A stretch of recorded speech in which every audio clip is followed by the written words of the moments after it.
I've got some very exciting news for you now. I'm going to set up a new organisation that's run non-for-profit, and it's run basically to serve carp anglers and to protect carp. And I think more and more of us are being affected by the problem with predation. Otters have taken a lot of fish this winter again, and unless somebody stands up and does something about it quickly, then we're going to lose more and more fisheries. The PAG are doing a fantastic job of fighting the battle on a government level, and they're now involving solicitors and stuff, you know, to really put our argument to the right people.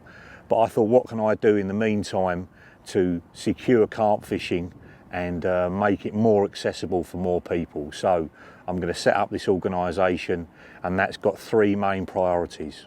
Number one, and most importantly, is to secure more fisheries. There's loads of lakes spread up and down the country. I'm sure loads of people know about places which nothing are being done with. You know, they're great lakes, they could be fantastic fisheries, and for whatever reason they're lying fallow. So the number one priority is to have permanent staff, full-time staff, to find these places, secure leases on them, and then start to fence them so they're protected from the word go. The way I look at it, if I can create loads of new fisheries which are really affordable for carp anglers, that is only going to secure our fishing, and hopefully it's going to make fishing more popular generally. Now, I've been in the industry over 20 years now. I've been a carp angler 30 years. It's been very kind to me. I've got a very good lifestyle as a result of it. So I don't basically need to earn any... Oh, bleepage, left-hand rod. Just a liner, still gets you going even now after 30 years. You know, I don't need to earn any more money out of carp fishing. Korda is extremely profitable, it's doing very well. I've got a lovely lifestyle, I get to go fishing when I want, and I want to put something back into the sport that I absolutely love.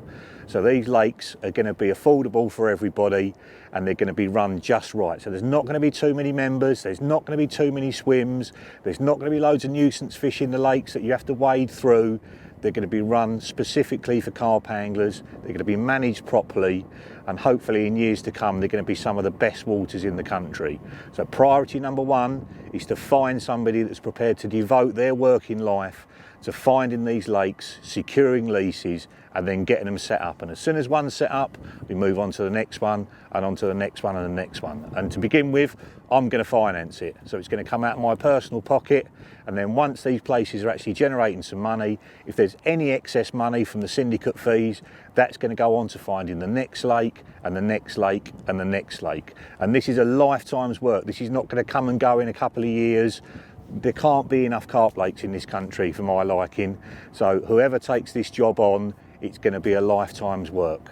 Priority number two, and which is going to happen almost the same time as priority number one, is to help people fence their lakes that can't afford to do it or don't know how to do it themselves. So other non-profit making organisations like clubs and societies that perhaps haven't got the funds to fence their lakes but are in areas where otters are a problem, we're going to raise money to give them the money to fence the lakes themselves. It's much, much cheaper and much easier than most people think.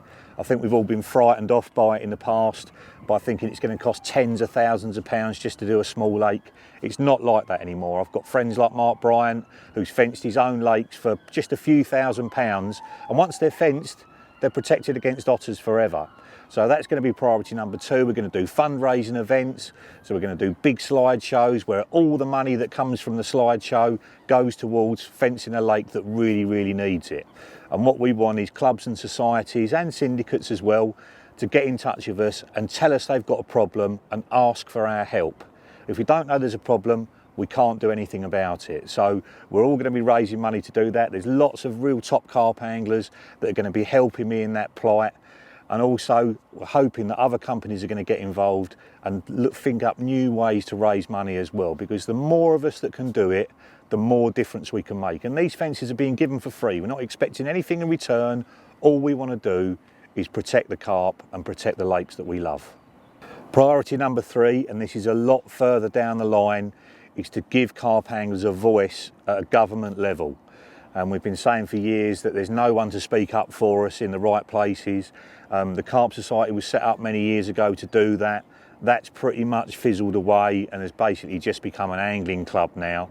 The PAG are doing brilliant work. You know, they're starting to represent us at a government level, and we want to support the PAG and work in conjunction with the PAG, basically to get our argument heard and to give us a voice. But that's a long way down the line.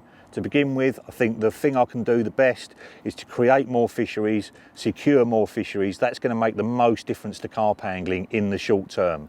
If we just wait to fight the argument and it takes 10 or 15 years to get into the right arena at government, how many carp are we going to lose in the next 10 or 15 years waiting for that to happen? So for now, priority number 1 and 2, get more lakes, fence the places that are already at risk, and start growing fish on. And we're going to have breeding programs all around the country.